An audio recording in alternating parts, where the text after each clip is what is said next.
أفضل الصلاة والسلام على سيد المرسلين وعلى آله الطيبين الطاهرين وأصحابه الأكرمين. أما بعد فأعوذ بالله من الشيطان الرجيم. بسم الله الرحمن الرحيم.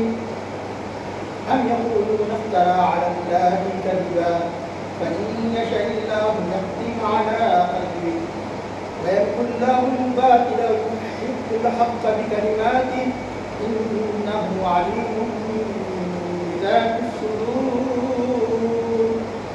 وهو الذي يقبل التوبة عن عباده ويعفو عن السيئات ويعلم ما تفعلون ويستجيب الذين آمنوا وعملوا الصالحات ويزيدهم من فضله والكافرون لهم عذاب شديد. ولو بسط الله الرزق لعباده لبغوا في الأرض ولكن ينزل بقدر ما يشاء إنه بعباده خبير بصير.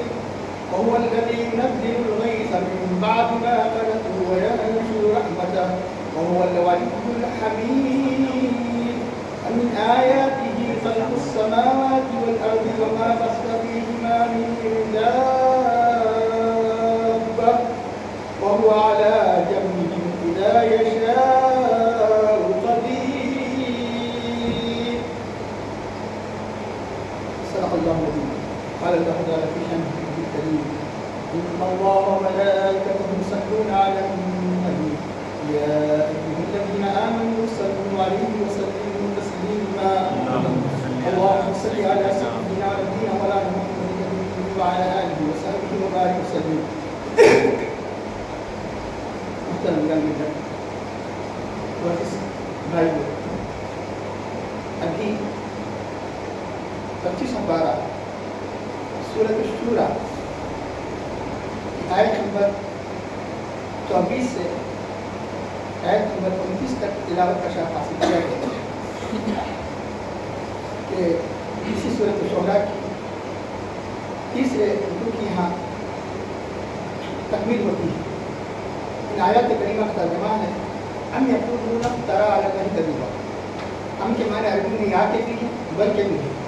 قواعد عربیہ کے مطابق ام منقطعہ کا مطلب ماقبل سے اس کا تعلق نہ ہو اسے منقطعہ کہتے ہیں. مسلمان میں بل کے معنی میں اکثر ترجیح دی گئی. ام یقولون بلکہ یقولون یہ کافر کہتے ہیں ام یقولون افترى اس نبی نے اس قرآن کو گھڑ لیا ہے علی اللہ کذبا جھوٹ باندھ کر اللہ کی طرف اللہ کے کلام ہونے کی نسبت کر دی ہے. نعوذ باللہ من ذلک. فَيَشَاءِ اللَّهُ يَخْتِمُ عَلَىٰ قَلْبِكَ تو اگر اللہ چاہے تو آپ کے دل پر مہر لگا دے. وَيَمْحُو اللَّهُ الْبَاطِلَ اللہ تعالیٰ باطل کو مٹا دیتا ہے محو کر دیتا ہے. وَيُحِقُّ الْحَقَّ بِكَلِمَاتِهِ اور اپنے کلمات کے ذریعے سے اپنی آیات کے ذریعے سے اللہ تعالیٰ حق کو ثابت فرماتا ہے. انہ علیم بذات الصدور بے شک وہ دلوں کی لفظی معنی ہے سینوں کی باتوں کو جانتا ہے. سینوں کے اندر کیا ہے دل ہے یعنی دلوں کی باتوں کو جانتا ہے. وہو الذی یقبل التوبۃ عن عبادہ اور وہی ہے جو اپنے بندوں کی توبہ کو قبول فرماتا ہے. ویعفو عن السیئات اور گناہوں کو معاف فرماتا ہے. ویعلم ما تفعلون اور جانتا ہے جو تم کرتے ہو. تمہارے کرتوتوں سے اللہ تعالیٰ خوب واقف ہے خوب جانتا ہے. وَيَسْتَجِيبُ الَّذِينَ آمَنُوا وَعَمِلُوا الصَّالِحَاتِ اور جو ایمان لے آئے اعمال صالحہ بجا لائے کہ ان کی دعاؤں کو قبول فرماتا ہے. کہ محاورے کے مطابق لفظ دعا یہاں بچے کے نہیں ہیں تو ترجمہ کیا جاتا ہے. اگر کوئی اس کا ترجمہ بغیر دعا کے جیسے لفظ دعا محدود ہے پر وَيَسْتَجِيبُ الدُّعَاءَ الَّذِينَ اس کو اگر محدود نہ بھی مانا جائے تو معنی اپنی جگہ صحیح ہو جائیں گے. اور جو ایمان لے آئے اور اعمال صالحہ بجا لائے کہ اگر اخلاص سے اگر کوئی عمل کرے تو اللہ تعالیٰ یعنی ان کی دعاؤں کو بغیر دعا کی قبول فرماتا ہے. تو حدیث شریف میں ہے کہ جس کو میرے ذکر نے قرآن کی تلاوت میں مجبور کر دیا تو مانگنے والوں سے زیادہ دیتا. یہ ترجمہ اس حدیث شریف کی روشنی میں یہ ترجمہ یہ ہوگا کہ جو یعنی ایمان و اعمال صالحہ بجا لائے تو اللہ تعالیٰ ان کی اس عبادت کو قبول کر کے مانگنے والوں سے بڑھ کر دیتا ہے. وَيَسْتَجِيبُ الَّذِينَ آمَنُوا وَعَمِلُوا الصَّالِحَاتِ وَيَزِيدُهُم مِّن فَضْلِهِ یہی نہیں جو مانگا وہی نہیں بلکہ اپنے فضل سے اور ان کو اضافہ دیتا ہے.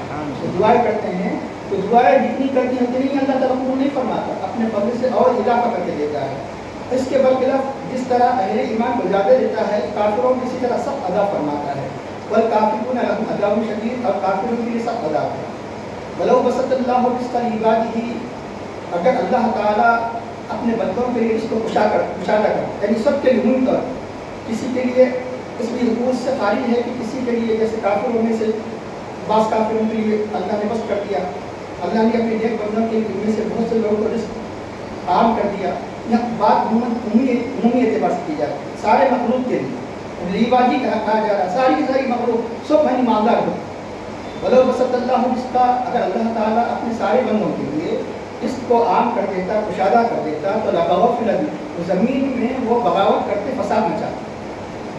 ولکن ينزل بقدر ما يشاء, لیکن وہ یعنی جتنا چاہتا ہے اندازے کے مطابق نازل فرماتا ہے, خود جانتا ہے کس کو کیا دینا ہے, کتنا دینا ہے.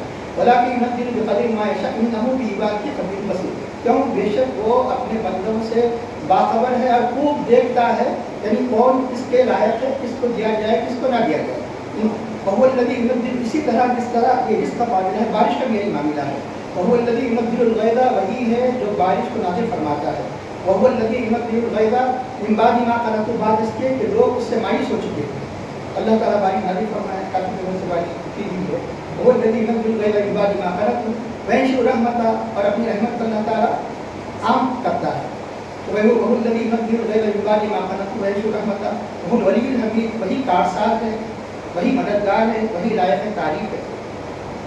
امین آیات ہی اور اسی کی نشانی میں سے ہے خلق السماوات والارض, آسمان اور زمین کا پیدا کیا جانا. وما بث فیہما من دابہ, جو کچھ کے ان آسمان اور زمین میں اللہ نے یعنی جانداروں کو اللہ نے پھیلایا. یہاں پر عموماً دابہ کا جانور کا ترجمہ جانور کیا جاتا ہے مجازی طور پہ, یا ہر ذی حیات مخلوق ہے جس میں جن انس فرشتہ سب اس کے اندر شامل ہے. اللہ تعالیٰ آسمانوں میں آسمان و زمین کا پیدا کیا جانا, اس کی نشانی میں سے ان دونوں آسمان و زمین میں جاندار مخلوق کو پھیلایا جانا, اللہ کا پھیلانا, یہ بھی اللہ کی نشانی میں سے ہے. وہ اعلیٰ زمین میں اذا اشارت ہے, اور جو ان کے جمع کرنے یعنی فنا ہونے کے بعد ان کے جمع کرنے پر جو چاہتا ہے اس پر خوب قدرت رکھتا ہے. محترم حاضرین, سب سے پہلی آیت ہم یقولون افتری علی اللہ کذبا, جیسا کہ آپ جانتے ہیں کہ اکثر حوامین حامین جتنی صورتیں ہیں ان میں اللہ تعالیٰ نے توحید, رسالت اور قرآن کی عظمت و حقانیت کو اللہ تعالیٰ نے بار بار بیان کیا, مختلف انداز سے, مختلف اسلوب سے. تو قرآن کریم کی جب عظمت اور بلندی کو جب کافروں نے دیکھا تو مختلف انداز سے اس کی عظمت کو بتانے کی کوشش کی, لیکن اللہ کا نور جتنا ہی ہے اسے بجھانا چاہے تو وہ بلند ہوتا ہے.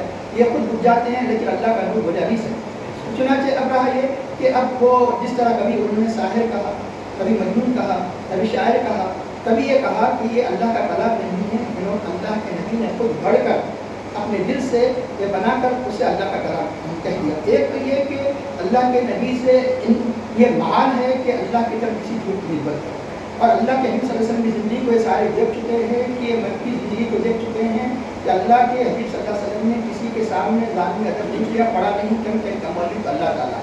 تو چنانچہ 40 سال زندگی کے بعد ایسا کلام پیش کیا جانا کہ پوری ساری یعنی عرب کے بڑے بڑے فصیح و بلیغ اگر فصحا و دبا اگر جمع بھی ہو جائے تو اس کی ایک صورت نہ لا سکے, تو یقیناً یہ اس بات کی کھلی دلیل ہے کہ آپ کا بنایا کلام نہیں. اگر آپ کا بنایا کلام ہوتا تو تم بھی مطلب عرب ہو, تم بھی اپنی فصاحت و بلاغت پر ناز ہو, تو چنانچہ ایسا کلام لاؤ. تو چنانچہ اللہ کے نبی کی طرف اس قسم کی تہمت یہ بالکل محال ہے, اور بالکل اس کا تصور بھی نہیں کیا جا سکتا. وہ نبی کہ جو کلام بھی اللہ کی اجازت کے بغیر نہیں کرتے, کہ ان کا کلام بھی اللہ کی وحی ہے. وہ نبی جو اللہ تعالیٰ کی حکم کے بغیر کوئی حرکت نہیں کرتے, جن کا اٹھنا, جن کا بیٹھنا, جن کا کلام کرنا سب اللہ کی مشیت کے مطابق ہوتا ہے, ان کی طرف ایسی نسبت کرنا یقیناً یہ بڑی گستاخی ہے. ہم یقولون افتری علی اللہ کذبا. اس کے بعد البتہ دوسری آیت کریمہ کی تفسیر مختلف تفاسیر بیان کی گئی ہے اس کے. فَإِنْ يَشَإِ اللَّهُ يَحْكِمْ عَلَىٰ قَلْبِكَ, اگر اللہ چاہے تو آپ کے دل پر مہر لگا دے. اب یہ لفظی معنی تو یہی ہے اس کے. تو چنانچہ اب یہ کہ یہ قرآن کریم چونکہ عربی زبان کا ایک خاص انداز ہوا کرتا ہے، ایک بلاغت کی شان ہوا کرتی ہے، تو چنانچہ بعض اوقات ظاہری یعنی اس کے معنی سے مفہوم واضح نہیں ہوتا جب تک کہ اس کلام کے اثرات سے واقف نہ ہو۔ یہ طریقہ ہے کہ اللہ تعالیٰ حقیقت میں ان کافروں کے دلوں پر مہر لگا دیا ہے۔ ایسا کیوں کہا گیا؟ ایسے اس لیے کہا گیا کہ یہ طریقہ ہے کہ دیکھو کہ اگر یعنی مثال کے طور پر کہ یہ کلام الہی نہیں ہوتا تو یہ چند دن کے لیے اللہ تعالیٰ کسی بات کو بھیج دیتا ہے، لیکن باطل کبھی بھی یعنی اس کو بدوا نہیں ملتا۔ تو چنانچہ روز بروز یعنی اس حق کا عام ہو جانا، اس کلام کا متاثر ہونا، جاؤ درجو اسلام میں داخل ہوتا چلا جانا، یہ اللہ کے کلام ہونے کی سچی دلیل ہے۔ یقیناً ان کے دلوں پر یہ مہر لگا دی گئی کہ جو اللہ کے نبی کی شان میں ایسی بکواس کیا کرتے ہیں اللہ کے۔ چنانچہ ایک معنی یہ ہوا کہ اگر مثال کے طور پر اگر یہ اللہ کا کلام نہ ہوتا تو اللہ تعالیٰ کبھی کی آپ کی زبان پر جاری نہیں ہونے دیتا، اس کو روک دیتا۔ قرآن کریم کی یہ جو تفسیر ہے، دوسری آیات اس کی دوسری آیت اس کی تصدیق کرتی ہے، تو یہ کلام کو آگے بڑھنے نہیں دیا جاتا، اس میں نعوذ باللہ حضور کی شان میں کسی قسم کی معمولی بھی تقریر نہیں ہے۔ تو آپ کا یہ کلام کو اللہ تعالیٰ یہ آپ کے کلام کو اللہ تعالیٰ یہ روشنی عطا کرنا یا غلبہ عطا کرنا اس بات کی دلیل ہے کہ آپ جو کچھ پیش کرتے ہیں اللہ تعالیٰ کی طرف سے پیش کرتے ہیں، یہ اللہ کا کلام ہے۔ یہ چنانچہ جب بفرد محال کہا جاتا ہے تو چنانچہ اگر آپ بفرد محال اگر کسی قسم کی یعنی اپنے طرف سے کوئی آیت بنا کر پیش کرتے ہیں تو وہ آیت چلنے نہیں دیتی۔ اور ایک بات عموماً علماء نے کہا کہ اکثر دیکھا گیا کہ جادو گرچہ کہ غلط ہے لیکن یہ کہ مطلب ہے کہ اس کا اثر ہوا کرتا ہے، اس کا انکار نہیں کیا جا سکتا۔ اس لیے جادو وغیرہ کے مقابلے میں اللہ کے صلی اللہ علیہ وسلم سے روایتیں ثابت ہے کہ ان کے توڑ کے لیے دعائیں وغیرہ آئی ہے۔ تو چنانچہ اب رہا یہ کہ لیکن ایک بات بتائی گئی کہ اللہ اگر کوئی یعنی جھوٹا نبوت کا دعویٰ کرے تو ایسے جادوگر کا جادو نہیں چلتا، اللہ تعالیٰ فوراً اسے ذلیل کر دیتا ہے، رسوا کر دیتا ہے۔ عام جادو کسی وجہ سے ہو سکتا ہے کہ وہ مطلب ہے کہ وہ اللہ تعالیٰ مزید اس پر یا تو موقع دیتا ہے، ڈھیل دیتا ہے، یا اس پر عذاب مسلط کرنے کے لیے یعنی اس کے بداہت جادو متاثر کرتا ہوا دکھائی دیتا ہے۔ لیکن کسی بھی یعنی نبوت کے مدعی کا جادو چل نہیں سکا، اللہ نے اسے ذلیل کر دیا۔ حضرت ابو بکر صدیق رضی اللہ عنہ کے زمانے میں جو مدعیان نبوت تھی تو اللہ تعالیٰ نے کیسے ذلیل کیا اور کیسے تباہ و تارا کر دیے گئے، آپ پوری یعنی مرتدین کی مطلب وہ پورے واقعات کو پڑھنے کے پتہ چلتا ہے۔ تو چنانچہ اس طرح اسلام کا بلندی، اسلام کی عظمت اور اعلاء کلمت اللہ اس بات کی دلیل ہے کہ اللہ کے نبی سچ ہے، ان کی طرف اس قسم کی جو نسبت کی گئی یقیناً یہ جھوٹ ہے، یقیناً یہ اللہ کے بعد وہ سخت سزا گرست ہے۔ ایک معنی جو عام طور پر جو کثرت سے مفسرین کرام بیان کرتے ہیں۔ اور دوسرا معنی کہ جیسا کہ بتایا گیا کہ ایک تفسیر عالمانہ ہونا چاہیے، ایک تفسیر عاشقانہ عارفانہ نہیں ہوا کرتی۔ دوسرا معنی یہ بیان کیا گیا اگر اللہ چاہتا تو آپ کے دل پر حفاظت کی مہر لگا دیتا، حفاظت کی ایسی مہر لگا دیتا کہ آپ کے خلاف کوئی گستاخ بکواسی نہ کر سکے، ایسی حفاظت کی مہر لگا دیتا کوئی آپ کے خلاف یعنی کوئی بکواسی نہ کر سکے۔ اور تیسرا ترجمہ کیا گیا یہ جو دوسرے تیسرے ترجمے میں محسوس باندھنا پڑے گا کہ کہیں اس کی مہر لگا دیتا، صبر کی مہر لگا دیتا، چنانچہ آپ کے قلب نازک کو معمولی بھی تکلیف نہ ہو، معمولی بھی تکلیف نہ ہوتی، ایک حفاظت کی مہر لگا دیتا۔ حفاظت ایک ایسی مہر کہ کوئی گستاخ کہنے کی ضرورت نہیں کرتا کہ اس نبی نے اپنے طرف سے اس کلام کو گھڑ کر اللہ کی طرف منسوخ کیا، تو کیوں ایسا نہیں کیا؟ یہ اللہ کا قانون ہے کہ یہ دنیا آزمائش کے لیے بنائی گئی، یہاں جہاں حق ہوگا وہاں باطل بھی ہوگا، یہاں حق ہوگا تو وہاں باطل بھی ہوگا۔ تو چنانچہ اب ایک مرتبہ اس سے سمجھنے کے لیے آپ مثال سے واضح ہو جائے گا۔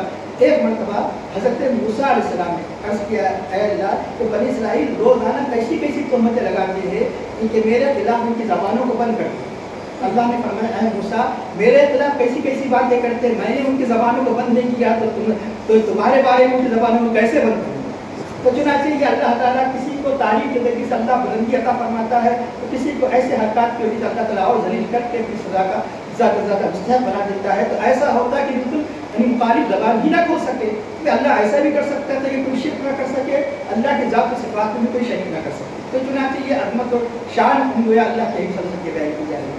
دوسرا کہ صبر کا مطلب یہ ہے کہ یقیناً ان باتوں سے کہ آپ کو تکلیف ہوتی ہے تو یقیناً، اور یہ جیسا کہ اللہ کے بھی فرماتے ہیں کہ سب سے زیادہ مصیبتوں میں مبتلا کیے جاتے ہیں وہ جو اللہ کے لیے بندے ہیں، سب سے زیادہ انبیاء میں بھی سب سے زیادہ قریب ہے، اس طرح سب سے زیادہ مصیبتوں میں حدیث شریف کا مفہوم ہے کہ مجھے مبتلا کیا گیا۔ تو چنانچہ ایسا ہوتا کہ معمولی بھی تکلیف نہ ہو، لیکن اللہ تعالیٰ اس معروف اللہ کی راہ میں اس قسم کی تکلیف اللہ کو بہت محبوب ہے. تو چنانچہ اب اس کے بعد تکلیف کے بعد اللہ تعالیٰ ان کی تسلی فرماتا ہے. تو چنانچہ اس طرح یعنی یہ بتایا گیا کہ یہ عام طور پر اللہ والوں کے دلوں کو جو تکلیف ہوتی ہے ان سے اللہ تعالیٰ ان کی درجوں کو بلند فرماتا ہے.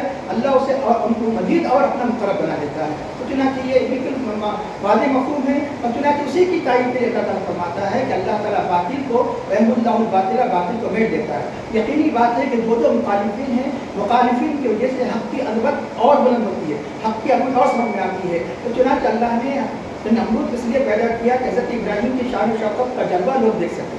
اللہ نے فرعون اس لیے پیدا کیا کہ تاکہ موسیٰ علیہ السلام کی عظمت لوگوں کے سامنے ظاہر ہو. اللہ نے ابو جہل اس لیے پیدا کیا کہ اللہ کی صلی اللہ علیہ وسلم کی عظمت اور بلند ہو, ان کی بلندی لوگوں کے ذہنوں میں مرکوز ہو جائے. اللہ نے یزید کو اس لیے پیدا کیا تاکہ امام حسین رضی اللہ عنہ کی عظمت لوگوں کے ذہنوں میں مرکوز ہو جائے, ثابت ہو جائے. تو چنانچہ باطل کے ذریعے سے باطل کو اللہ تباہ برباد کر دیتا ہے, یمحو اللہ الباطل, لیکن حق کو اور مزید بول والا عطا فرماتا ہے, اس کی عظمت کو بلند فرماتا ہے.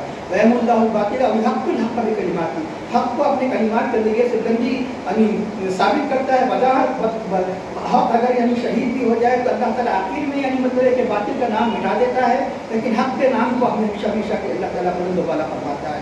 اس لیے آج یزید نام کے یعنی شاعری باعث پر ملیں گے کہ جہاں جہاں دیکھیں گے حسین نام کے آپ کو دکھائیں گے, حسین یا امام حسین یا امام حسین کی عزت رکھنے والے آج لاکھوں کروڑوں لوگ دکھائی دیں گے. یہ ہے حق کی بات, بلندی ہے حق کی عظمت. تو چنانچہ اللہ کلمات کی اللہ تعالیٰ حق کو اپنے کلمات کے ذریعے سے بلند فرماتا ہے. انہ علیم بذات الصدور, اللہ تعالیٰ سینوں کی باتوں کو خوب جانتا ہے. سینوں کی بات, سینوں یہ بھی عربی زبان کا طریقہ ہے. کبھی حال کہہ کر محل مراد دیا جاتا ہے, کبھی محل کہہ کر حال مراد دیا جاتا ہے. بلاغت کا طریقہ ہے. مثال کے طور پر میں نے ایک گلاس پانی پی, میں نے ایک گلاس پی لیا, تو یہ ایک گلاس پی سکتا ہے کیا؟ ایک گلاس کہہ کر یہ محل کہہ کر حال مراد دیا جاتا ہے. محل گلاس ہے, حال پانی ہے. ایک رکابی کھا لیا, ایک رکابی کو پکڑ کر زبان سے قطر کے رکابی نہیں کھایا, رکابی کے اندر کا کھانا کھایا. تو چنانچہ محل کہہ کر حال ہم ہر زبان میں ہوتا ہے, لیکن ہم اپنی زبان میں توجہ نہیں کرنے کی وجہ سے ہم یہ سمجھ میں آتا ہے ایسا کیوں کہا جا رہا ہے. سیدھا سادہ کہہ دیا جاتا ہے کہ اللہ تعالیٰ دلوں کی بات کو جانتا ہے. تو چنانچہ سینے کے لفظ کا ہم کیوں کہا گیا؟ بات یہ کہ وہاں بھی یہ کہا گیا کہ کہاں کہ شریع وسواس الذی یوسوس فی صدور الناس, لوگوں کے سینوں میں یعنی مطلب وسوسے ڈالتا ہے. سینوں کی بات یعنی دل بھی کہا جا سکتا تھا قرآن میں, جب کہ دل کا لفظ بار بار آیا بھی ہے. تو یہاں پھر اب کہا ہے ایک تو بات بتائی گئی کہ یہ عربی یہ ہر زبان میں طریقے ہوتے ہیں. تو چنانچہ عموماً یعنی مطلب ہے کہ وہ اس کا لفظی معنی نہیں مراد دیا جاتا, اس کے مجازی معنی مراد دیے جاتے ہیں. تو چنانچہ یہ تو اب رہا ہے کہ آخر یہ بلاغت اس میں بلاغت کیا ہے, ایسا کیوں کہا گیا, قلوب میں کہنے سے کیا تھا؟ بات یہ ہے کہ قلب اندر ہے. تو پہلے شیطان کے وسوسے تو یہاں تک بھی آنے نہ دے, جب یہاں آ جائے گا تو یہاں داخلہ ہو جائے گا. حد درجے احتیاط کے لیے کہ برائیوں کے بارڈر کے پاس مت جاؤ. برائی کرنا ہے, برائی کے بارڈر کے پاس جانا اور ہے. برائی کے بارڈر پر جانے والا گناہ تو نہیں کرتا, لیکن قریب ہے کہ گناہ میں بات ہو جائے. تم یہاں تک ہی اس وسوسے کو دور کر دے, قلب میں داخل ہونا تو خدا, اس لیے سچ قلم کہا جاتا ہے. اس لیے ڈائریکٹ سیدھے کیوں انسان جو برائی کے مطلب کے مقدمات ہوا کرتے ہیں, جیسے ناجائز نگاہ اٹھانا, ناجائز حرام چیزوں کو دیکھنا. تو چنانچہ ہوتے ہوتے اصل برائی کی طرف انسان پہنچ جاتا ہے. اس لیے صدر کہہ کر دل اس لیے بلا دیا جاتا ہے کہ صدر تک بھی اسے جب نہ کیا جائے تو یقیناً دل میں تو اور وہ برائی نہیں آئیں گی. اللہ تعالیٰ دلوں کی بات کو خوب جانتا ہے. اس کے بعد ارشاد فرماتا ہے وہ نبی توبہ. اب توبہ کی فضیلت بیان کی جا رہی کہ دیکھو اللہ کا رحم و کرم, اللہ کتنا رحمان ہے, کتنا رحیم ہے, کیسا لطیف ہے. اللہ تعالیٰ اپنے بندوں کی توبہ کو قبول فرماتا ہے. وَيَعْفُو عَنِ السَّيِّئَاتِ, یوں تو بہت سے گناہوں کو ایسے بغیر توبہ کی بھی اللہ تعالیٰ معاف فرما دیتا ہے. وَيَعْفُو عَنِ السَّيِّئَاتِ, اور جانتا ہے جو تم کرتے ہو. اب رائے کی جس آیت کے سائے سے کیا تعلق ہے؟ ایک یہ کہ اللہ ایسے یعنی اللہ کے گستاخوں, نبی کے گستاخوں کو بھی جب یعنی اللہ تعالیٰ توبہ کی دعوت دے رہا ہے تو نیکوکارن کی توبہ کیوں کو قبول نہیں فرمائے گا جبکہ سچے دل سے ہو. چنانچہ اللہ تعالیٰ یعنی کیسے کیسے اپنی شان میں گستاخی کرنے والے یہودیوں کی مختلف گستاخیاں پڑھ لیجیے آپ. کون سا پارا؟ 6واں پارا. یہودیوں نے کیا بکا, ابھی تو کہا کہ قالت الیہود ید اللہ مغلولہ, اللہ کنجوس, اللہ کے ہاتھ بدے ہوئے. اسی 26 پارے کے اندر ایک آیت ہے اللہ کہیں تو فرمایا کہ اللہ ایک نہیں، مطلب تینوں کا مجموعہ اللہ ہے، ان اللہ ثالث ثلاثہ، اللہ تینوں کا مجموعہ۔ اس طرح بے شمار گستاخی اسی چھٹے پارے کے اندر یہودیوں کے اللہ تعالیٰ نے گستاخی کو بیان کر کے اب دیکھیے اللہ کی شان کریم کیسی، چاہے تو ان کی توبہ قبول نہ کرے، چاہے تو ان کو ہمیشہ ہمیشہ لیے عذاب میں گرفتار کر دیا اور ان کی اسلام کو قبول نہ کرے۔ اللہ ایسے گستاخوں کو کیا فرماتا ہے؟ افلا یتوبون، اسی 36 پارے کے آخری رکوع سے پہلے کا رکوع ہے، افلا یتوبون اللہ، کیا اللہ کی بارگاہ میں رجوع نہیں ہوتے، ویستغفرونہ، اس سے مغفرت طلب نہیں کرتے۔ یہ اللہ کی تعالیٰ کی شان کریمی ہے۔ وهو الذی یقبل التوبۃ عن عبادہ ویعفو عن السیئات، کہ اللہ تعالیٰ اب رہا یہ کہ کون سے گناہ کو معاف فرماتا ہے۔ ایک تو یہ کہ طریقہ قانون ہے کہ جو توبہ کرے گا اسی کے گناہ کو معاف کیا جاتا ہے، لیکن بعض گناہ ایسے ہوتے ہیں کہ جیسے گناہ صغیرہ، جیسے اعمال صالحہ کے بارے میں بتایا گیا ہے کہ ایک اعمال صالح کے لیے اللہ تعالیٰ یعنی مطلب بہت سے گناہ صغیرہ کریں گے کہ میں گناہ صغیرہ کیا کرتا ہوں، خلاف سنت کام کرنا بھی گناہ صغیرہ ہے۔ مثال کے طور پر یعنی مطلب کہ آمدن یعنی مطلب ہے کہ کسی مجبوری کے بغیر یعنی کھڑے کے پانی پینا، یہ بھی یعنی گناہ صغیرہ ہے۔ تو اللہ تعالیٰ ایسے گناہ صغیرہ کو مسلسل نیک کاموں کی وجہ سے اللہ تعالیٰ معاف کرتا ہے۔ لیکن ایک بات یاد رکھیے، اللہ تو معافی کر رہا ہے، نماز پابندی پہلے تو ہماری نماز کی قبولیت کا یہ یقین کہ اللہ کی ہمیں فرض ادا کرنا ہے، اس لیے گناہ صغیرہ پر اصرار کرنا اس کو گناہ کبیرہ بنا دیتا ہے۔ یہ بھی سن لیجیے، گناہ صغیرہ کبھی کبھار جو مختلف انداز کے ہوتے ہیں، ایک نہیں کئی قسم کے انداز کے ہوتے ہیں، کہ جیسے مسجد میں بایاں پیر رکھ دینا، داہنا پیر رکھنے کے بجائے، ایسے بہت سے چھوٹے چھوٹے گناہ صبح سے شام تک گناہ صغیرہ کی بڑی فہرست یا گناہ نچا ہے۔ تو اللہ تعالیٰ فرماتا ہے کہ یوں تو اللہ تعالیٰ بغیر توبہ کی اللہ تعالیٰ گناہ صغیرہ کو معاف فرماتا ہے۔ ہاں اللہ تعالیٰ بغیر توبہ کی گناہ کبیرہ کو معاف فرماتا ہے، بعض خاص حالات ہوا کرتے ہیں۔ کیسے حالات ہوا کرتے ہیں؟ مثال کے طور پر ایک بندہ مکمل اپنے گناہوں سے ایسا توبہ کر لیتا ہے کہ اس کی توبہ کیسی ہوتی ہے کہ جس کو کہا جاتا ہے کہ ایسی توبہ کے مطلب کہ جس توبہ کی وجہ سے اللہ تعالیٰ اس کے گناہوں کو بھی نیکیوں میں تبدیل کر دیتا ہے، تو چنانچہ ولایت کے درجے پر فائل ہو جاتا ہے۔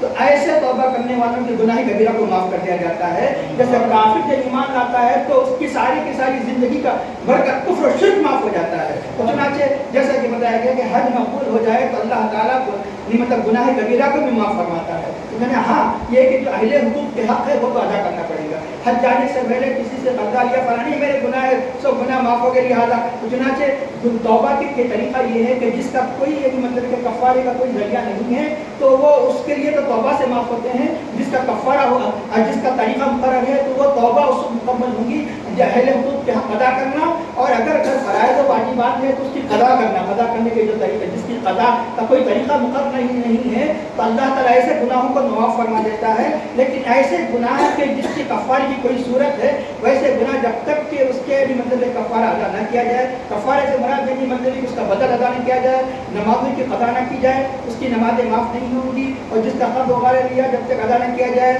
تو وہ اس کا گناہ معاف نہیں ہوگا۔ اس قسم کی چیزوں کو تو اسے توبہ کرنا ہی اسے تو مطلب ہے کہ حقوق ادا کرنا پڑے گا۔ اس لیے توبہ کے بارے میں بتایا گیا۔ توبہ کیا ہے؟ توبہ کے معنی توبہ میں 3 شرائط ہے۔ ایک تو جو کچھ ہو چکا ہے اس پر نادم ہونا، پھر یہ کہ اس جو گناہ کر رہا ہے اس سے رک جانا، تیسرا ہے کہ نہ کرنے کا عزم جلد کرنا، یعنی بالکل نہیں کرنا۔ اب یہ انسان کر دیتا ہے تو چنانچہ اگر اس نیت سے کر رہا ہے کہ پھر دوبارہ اگر گناہ ہو جائے تو میں توبہ کروں گا، توبہ ہی نہیں، توبہ ہی نہیں، عزم کامل کے ساتھ توبہ تو کیا، پھر گناہ ہو جائے گا تو اللہ توبہ معاف کر دیتا۔ سن لیجیے، اس لیے حضرت حسن مسیح علیہ السلام نے کیا فرمایا، ہماری توبہ اس لیے کہ توبہ سے بھی توبہ کی جائے، ہماری توبہ اس لیے کہ توبہ سے بھی توبہ کی جائے۔ توبہ کر رہے ہیں دل میں نماز، توبہ سے استغفر اللہ ربی من کل ذنب واتوب الیہ زبان سے کہنے کا نام نہیں، زبان کے ساتھ دل کے اندر ندامت کی کیفیت کو توبہ کہتے ہیں۔ ندامت کی کئی بعض روایات سے یہ بھی ثابت ہے کہ پھر زبان سے تو نہیں کہہ سکا، دل میں نادم ہو جائے تو توبہ کے قائل مقام ہو جاتا ہے، لیکن زبان سے تو یعنی کہہ رہا ہے دل میں تھوڑی سی بھی ندامت نہیں ہے تو توبہ نہیں ہے۔ توبہ یہ کہ تیسری شرط یہ ہے کہ آئندہ اس کام سے رکے رہنا، دل جزم کر لینا۔ یہ بات اور ہے کہ نفس کی بدی شیطان کے دھوکوں سے اگر پھر مکمل توبہ صحیح ہونے کے بعد بھی وہ گناہ کئی مرتبہ ہو گیا تو اللہ اس گناہ کو معاف فرماتا ہے۔ لیکن ایک توبہ کرتے ہی یہ سوچ رہا ہے اگر دوبارہ پھر ہو جائے تو پھر میں توبہ کر لوں گا، اس کی توبہ ہی نہیں، میں اس کی توبہ ہی مقبول رہی۔ تو چنانچہ حضرت مولانا علی رضی اللہ عنہ اور مزید 2-3 شرائط بڑھاتے ہیں توبہ کے اندر۔ یہ مطلب یہ کہ اللہ کا اگر قرب چاہتے ہیں تو اتنی ہی توبہ کافی نہیں، فرمایا کہ جس طرح تو نے اپنے جسم کو یعنی گناہوں کی لذت پہنچایا، اب ایسی عبادت کر کے تیرے جسم کی نیکیوں کی لذت تو محسوس کر سکے۔ اب تو نے اپنے جسم کو جیسے حرام کے ذریعے سے پالا، اللہ کی عبادت مجاہدے ریاضت ایسا کر کہ اس کا جسم کا چمڑا گل کر دوسرا نیا چمڑا آ جائے، نیا چمڑا آ جائے۔ یہ کون فرماتے ہیں؟ مولانا علی رضی اللہ عنہ فرماتے ہیں تو چنانچہ جس طرح تو ہمیشہ زندگی بھر ہنستا رہا، اب اللہ کی بارگاہ میں روتے رہے، تو چنانچہ توبہ کی جہاں 3 شرائط بیان کی گئی، حضرت علی رضی اللہ عنہ اللہ کے قرب کے لیے کمال توبہ کے لیے مزید 3 شرائط بیان کر کے توبہ کی 6 شرائط کو بیان فرماتا ہے۔ یہ ایسی توبہ ہے جو ایسی توبہ جو کی جاتی ہے، کیا ہوتا ہے ایسی توبہ کرنے کے بعد اسی توبہ میں آن کی آن اللہ ولایت کے درجے پر فائز کرتا ہے۔ تو آپ کو تعجب نہیں کرنا چاہیے، ہم بھی توبہ کرتے ہیں لیکن ہمارے اندر کوئی تغیر انقلاب کیوں نہیں؟ حضرت فضیل بن عیاض علیہ السلام نے توبہ کی، توبہ کرتے ہی ولی بن گئے۔ حضرت ابی شافعی علیہ السلام نے توبہ کی، توبہ کرتے ہی ولی بن گئے۔ حضرت عبدالواحد بن زید علیہ السلام نے توبہ کی، توبہ کرتے ہی ولی بن گئے۔ ایک نہیں، اور یہ ایک بڑی مطلب کی جماعت ہے کہ جن کی زندگی کا پہلا رخ اور ہے، ہر ولی نہیں بعض اولیاء ہے، لیکن اس کا اللہ نے ایسا بلند مقام عطا فرمایا، صرف ولی ہی ولایت ہی نہیں دی، اولیاء کا امام بنا دیا۔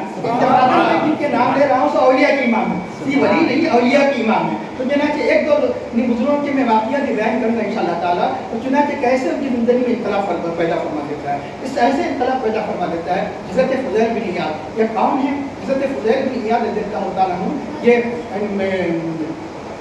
ابتدا میں ڈاکہ ڈالا کرتے تھے۔ ان کا یہ صرف ڈاکو ہی نہیں تھے، ڈاکو کے سردار تھے، ڈاکو کے سردار تھے۔ بصرہ وغیرہ کوفہ کے جنگل میں کتنی شہرت تھی کہ اگر پتہ چلتا ہے کہ اگر آگے چل کے فضیل بن عیاض جیسا ڈاکو کی جماعت ہے تو ڈاکو کی جماعت ہے تو چنانچہ قافلے رک جایا کرتے تھے، پریشان ہو جایا کرتے تھے، تو چنانچہ وہ قافلے رکے بغیر آگے نہیں جاتا تھا۔ ایک مرتبہ کا واقعہ کیسے اللہ تعالیٰ انہیں توبہ کی طرف عطا فرماتا ہے۔ ایک مرتبہ ایک قافلہ ایسا ہی یعنی مطلب ہے کہ جب وہ جنگل کے قریب آیا، پتہ چلا کہ فضیل بن عیاض کی جماعت وہاں پر موجود ہے، تو چنانچہ قافلے اب بالکل قریب، کوئی چارہ ہی نہیں، کوئی دوسرا راستہ نہیں، زمانے کے طرح کئی راستے نہیں ہوا کرتے تھے، کوئی راستہ ہی نہیں تھا کہ اس راستے کو کاٹ کر جائے۔ ایک آدمی کے پاس بہت بڑا مال تھا، سونے چاندی جواہر تھے، اور میں کہ ٹھیک ہے اب تو کسی صورت میں تو اب قافلہ رکنے ہی والا ہے، مال جانے والا ہے، کسی جلدی سے جلدی تیزی سے جنگل میں نکل جاتا ہے کہ کسی جگہ دفنا کر بعد میں جب موقع ملے تو پھر مجھے ہمیشہ تو فضیل بن عیاض ایک جگہ نہیں رہیں گے، ان کی جماعت ایک جگہ رہیں گے، جہاں بھی موقع ملے پھر وہاں سے میں مال کو لے لوں گا۔ وہ جنگل میں اسی حیبت میں پریشانی میں نکلتا تو کیا دیکھتے ہیں کہ ایک آدمی بیٹھا ہوا ہے، تسبیح دی ہے، سر پہ ٹوپی دی ہے، ورنہ اس سے بڑھ کر نیک آدمی جنگل کے اندر اگر کوئی تسبیح لے کر بیٹھا ہوا ہے اور مطلب ٹوپی ہے تو کوئی اس سے بڑھ کر نیک آدمی نہیں ہو سکتا۔ کہا میری امانت اس کو رکھ لیجیے، ٹھیک ہے وہاں رکھ دیجیے، جگہ بتا دیجیے وہاں رکھ دیجیے، چلے جائیے آپ۔ اس سے چلے گئے، اس کے آگے آنے تک یہ قافلہ لٹ گیا، آنے تک یہ قافلہ لٹ گیا۔ اب اس کے بعد اب یہ قافلہ لٹ گیا، اب اطمینان ہو گیا کہ قافلہ 2 مرتبہ نہیں لٹا کرتا، ایک مرتبہ قافلہ لٹا کرتا ہے تو پھر قافلے کو آرام سے چھوڑ دیا جاتا ہے، کہ مقصد حاصل ہو گیا، مقصد حاصل ہو گیا کہ چنانچہ مقصد حاصل ہونے کے بعد اب کو ضرورت نہیں ہے، اب اس کے بعد چلو اب وہ اپنا مال ہو جس آدمی کے بعد ہم نے جس نیک آدمی کو ہم نے امانت رکھی تھی چلو وہاں سے لے لے۔ تو جب جانے کے بعد حیرت کی انتہا لگی، جو ڈاکو تھے انہیں کے ساتھ مال تقسیم کر رہے ہیں، اور میں کیسے کے ہاتھ میں لے لیا؟ میری بدبختی کی عالم یہ ہے، یہ تو ڈاکو نہیں، ڈاکو کے سردار ہے کہ یہ مال تقسیم کر رہا ہے، ہمارے قافلے کا مال تقسیم کیا جا رہا ہے۔ تو اب بولنے کی ہمت نہیں، اب کیا بولتے کہ میں یہ مطلب کہ چنانچہ انہوں نے پوچھا کہ آخر تم کسی کے آئے ہو؟ کوئی جھجک کہو، کہا کہ وہ میرا مال، ٹھیک ہے وہ تیرا مال وہاں مجھے لے کے چلے گا، تیرا مال وہاں ہے لے کر چلے جا۔ یہ اس کے بعد یہ جانے کے بعد غصے میں غضب میں آ جاتے ہیں، کون یہ ان کے ساتھی کہ عجیب حضرت کہ وہ قافلے میں کوئی ملا ہی نہیں گیا تھا، جو کچھ تھا تو یہی مال تھا کہ تم کیسے دے دیا؟ کہا کہ اس نے ہم پر اعتماد کیا، میں نہیں چاہتا کہ ہم اللہ پر اعتماد کرتے، اللہ ہمارے اعتماد کو اللہ تعالیٰ ہمارے اعتماد کو اللہ تعالیٰ ختم نہیں کرتا، ہم کیسے اس بندے کے اعتماد کو ختم کرتے، اس لیے ہم نے دے دیا، ہم اس کے اعتماد کو کیسے بڑھائیں؟ چونکہ چوروں کے اندر بھی اس زمانے میں ڈاکو کے اندر بھی یہ کیفیت ہوا کرتی تھی۔ اب رہا یہ کہ نماز کا عالم یہ تھا کہ بتایا گیا کہ حضرت فضیل بن عیاض ایک سن لیجیے اچھی طرح، نماز نہیں مطلب یہ کہ جماعت کے ساتھ نماز ہوا کرتی تھی، سارے ڈاکو کی نماز جماعت کے ساتھ ہوا کرتی تھی، جو ڈاکو جماعت کے اندر شریک نہیں ہوتا اسے جماعت سے نکال دیا جاتا، اسے اس ڈاکو کی جماعت سے نکال دیا جاتا ہے، گویا وہ نوکری سے محروم ہو گیا، نوکری سے اب بڑی ایسا کیوں نماز؟ تو چنانچہ حجاج بن یوسف کے بارے میں بتایا گیا 1,20,000 چلتے پھرتے ضرور سے ہم قتل کیا، ایک نماز تو چھوڑنا تو درکنار، ایک نماز اس نے جماعت سے بھی نہیں چھوڑی،